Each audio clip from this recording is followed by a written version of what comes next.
There are places on Earth where human ambition has always outpaced human reason, where kings and visionaries looked at emptiness, at barren rock, at scorching sand, at nothing, and decided to build something the world had never seen.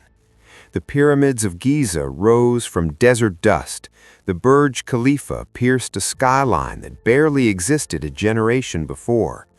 And now, in the northwestern corner of Saudi Arabia, in a region so remote it barely appears on civilian maps, something far more audacious is taking shape. Or at least, something is being attempted. Welcome to NEOM, a project so vast, so strange, and relentlessly ambitious that it has divided architects, economists, and engineers across the globe. Some call it the future of human civilization.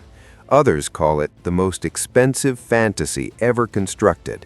And right at the heart of NEOM sits its most jaw-dropping, most controversial, most genuinely mind-bending component, a structure simply known as the Line. 170 kilometers long, just 200 meters wide, 500 meters tall. No roads, no cars, no carbon emissions. 9 million people living in a straight line through one of the harshest environments on the planet. It sounds like the premise of a science fiction novel written by someone who had never been told the word impossible. And yet, the Kingdom of Saudi Arabia has committed $500 billion to making it real. To understand why something like this is even being attempted, you have to understand the pressure Saudi Arabia is under. For decades, the kingdom has floated on a sea of oil revenue, black gold pumped from beneath the Arabian Peninsula, sold to a world that couldn't get enough of it. But Crown Prince Mohammed bin Salman, the man who drives this vision, knows better than anyone that the age of oil is ending. Electric vehicles are accelerating, renewable energy is scaling. The world is slowly, then suddenly, pivoting away from fossil fuels. And when that pivot completes, Saudi Arabia needs something else to sell to the world.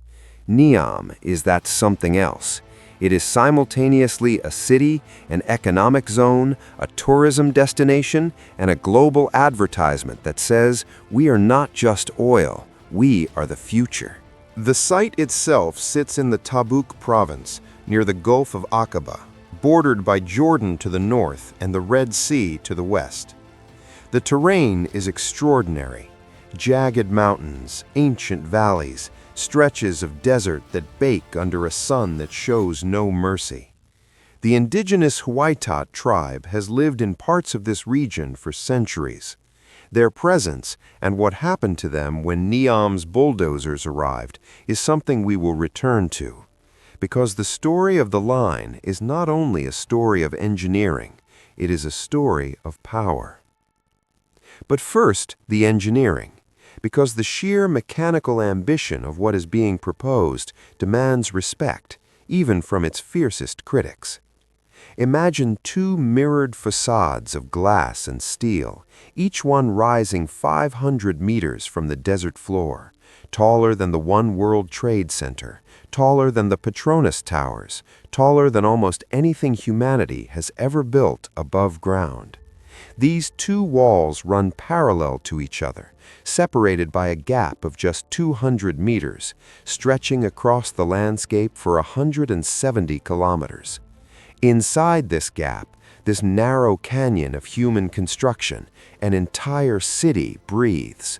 Residential towers, offices, green parks, waterfalls, sports facilities, schools, hospitals, all stacked vertically, layer upon layer, connected by high-speed transit that promises to carry passengers from one end of the line to the other in just 20 minutes. 20 minutes across a distance roughly equal to driving from London to Brighton. The train running through its core would need to sustain speeds that push the very limits of current rail technology. The structural engineering challenge is almost incomprehensible. Building a single skyscraper is a multi-year, multi-billion-dollar undertaking. The line is not one skyscraper. It is, in essence, a continuous vertical city, a built structure longer than any bridge, any tunnel, any wall that human hands have ever assembled. The foundations alone, driven into desert rock and mountain terrain that varies dramatically across those 170 kilometers, represent a logistical challenge that has no historical precedent. Concrete would need to be poured in conditions where summer temperatures regularly exceed 50 degrees Celsius. Steel would expand and contract under thermal cycling that would stress every joint, every connection, every load-bearing element across its massive length. Engineers working on comparable megaprojects will tell you that heat is not just uncomfortable, it is structurally adversarial. It tests material science to its absolute limits. And then there is water. 9 million people consume water at a rate that would drain rivers. The Tabuk region has no rivers. The plan calls for desalination plants drawing from the Red Sea, combined with closed-loop recycling systems that reuse every drop with obsessive efficiency. The energy to run those desalination plants, to power the city's vertical farms, to cool buildings that absorb punishing solar radiation, that energy is slated to come entirely from renewable sources, solar arrays, wind generation, and technologies still being developed. The promise is a city with a net zero carbon footprint. The reality of engineering that promise at this scale, in this climate, is a challenge that the world's most advanced sustainable cities haven't come close to solving. Inside the line, the vision is nothing short of utopian. NEOM's promotional materials speak of neighborhoods layered vertically, where a resident might step outside their apartment into a park that exists 300 meters above the desert floor, beneath a sky artificially brightened by mirrored light management systems. Artificial seasons have been discussed. A simulated moon projecting light onto interior public spaces at night. Streets where no car has ever turned a wheel because every destination is reachable by foot or automated transit within 20 minutes. It is, by design, the antithesis of the sprawling, traffic-choked, carbon-heavy megacities that define modern urban life. The architects behind it argue that conventional cities are the problem, and the line is the answer. But the critics have questions that the renderings don't answer. What happens when 9 million people want to be somewhere at the same time?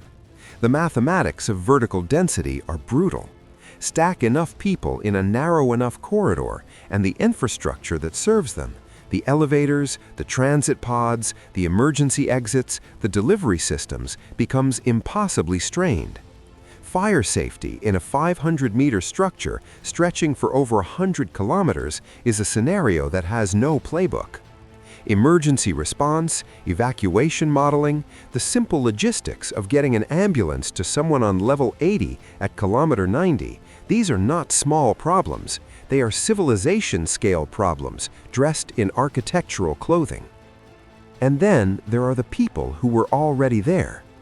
The Huata tribe had deep roots in the Tabuk region, ancestral land, centuries of connection to a place that outsiders simply mapped over.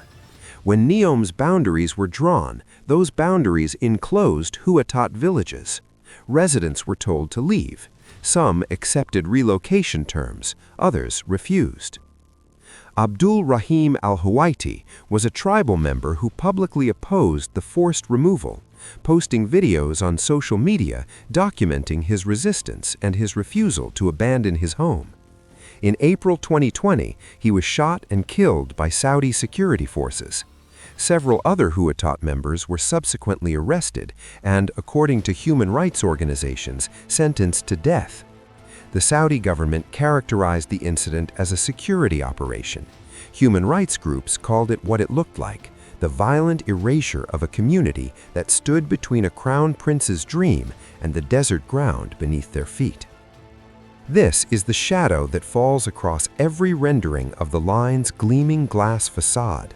a city designed to represent human progress, rising from land taken by force from people who had no say in the transaction. It is a contradiction that its architects have never publicly resolved.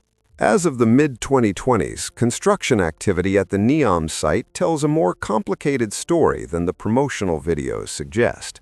Excavation has occurred, equipment has moved earth, tunneling work has been documented, but the gap between the scale of actual construction and the scale of what has been announced is vast. Independent analysts reviewing satellite imagery have consistently noted that visible progress bears little resemblance to the timelines NEOM's official communications have promoted. The original target of 1 million residents by 2030 has been quietly revised downward. Reports from inside the project have described internal reorganizations, scaled-back ambitions, and the sobering reality of applying 21st century imagination to 21st century engineering constraints. The $500 billion figure deserves scrutiny of its own. It is not a budget, it is an aspiration. The total projected investment across all of NEOM's components over decades. It comes from Saudi Arabia's Public Investment Fund, the sovereign wealth vehicle that MBS has loaded with oil revenue and directed toward bets on the future. Some of those bets have paid off, others have not.